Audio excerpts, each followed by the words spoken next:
A crazy week of weather got even crazier overnight.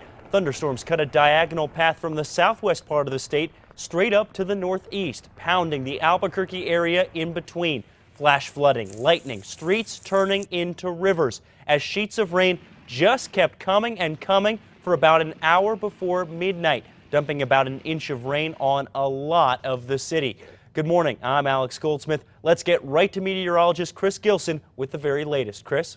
Yeah, Alex, we have a lot of activity this morning, a lot of flood warnings already. You may remember yesterday these flash flood watches for all the counties shaded in lighter green were supposed to expire last night, but they were reissued once again because we're going to be in for another round of some heavy rain. We already have flood warnings for San Miguel County, Mora County, also down to Catron County, Grant County, and Hidalgo County. Basically, the concern in southwestern New Mexico is for the Whitewater Baldy fire burn scar. We're seeing a lot of flooding in that area, and that's a situation that we're going to have to watch as we head into later morning hours because we did have a lot of rainfall in that area. But right now in the metro, things are quiet for now. We did have a lot of activity last night. If you remember, a lot of heavy rain. We just showed you the video. And then Las Vegas, you've been getting hit hard for the past week and a half, and you had more rounds of storms during the overnight hours. Now this is pushing off to the east, northeast, and then further to the south in Catron County and Socorro County. We still have some moderate rain falling in parts of this area right now, and then we're going to see more storms as we head into the later morning and afternoon hours. So here are some of the rain totals from yesterday. Rio Rancho, you picked up more than 2 inches, at Taylor Ranch. UNM picked up more than 1.5 inches, and at the Sunport, we broke a record rainfall yesterday. We had a total of 1.22 inches. That breaks our record rainfall for September 14th. That was set back in 1996. So a lot of rain has fallen across the state. More is potentially on the way. We'll talk about it in your full forecast. Alex? Thanks, Chris. If you were fast asleep around 10:30 last night, this is what started coming down, and it kept coming down. Sheets of rain. Our photographer captured this video up at Tramway and Copper, and all that water has to come down the mountain. This is what it looked like driving up Academy through the high point of the storm. It was a river.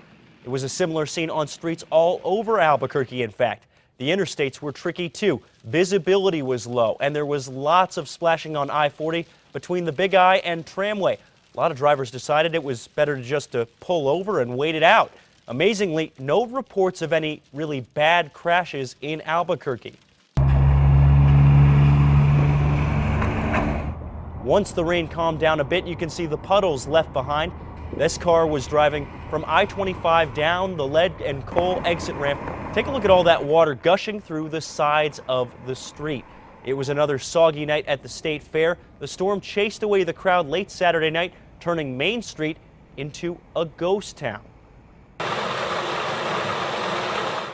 All of that water had to drain off somewhere. Here's a look at some of the flow in the Nob Hill area after the biggest rains slowed down. But to give you a sense of how hard it rained, even a couple hours after the hardest stuff left the city, the arroyos were still gushing. This was 2 a.m. near I-25 and Jefferson.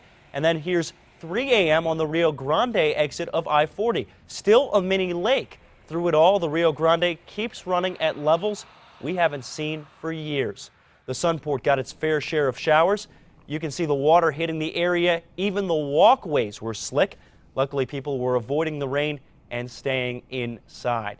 Check out this parking lot in the southeast. It's outside a hotel near Yale and Gibson. You can see how much the water rose in that area on these parked cars. The water level looks to be a few inches high around the tires. In Bernalillo, where flooding has been a problem this summer, crews were out at midnight lining up the sandbags. And in Rio Rancho, more muddy roads and more damage. P&M customers already have their power back on after the storm caused power outages in Albuquerque's northwest. Repair crews were working overnight to get the lights back on. In the northwest, over 1,300 customers were without power for a couple of hours. In Santa Fe, almost 800 customers were without service for a little over 2 hours.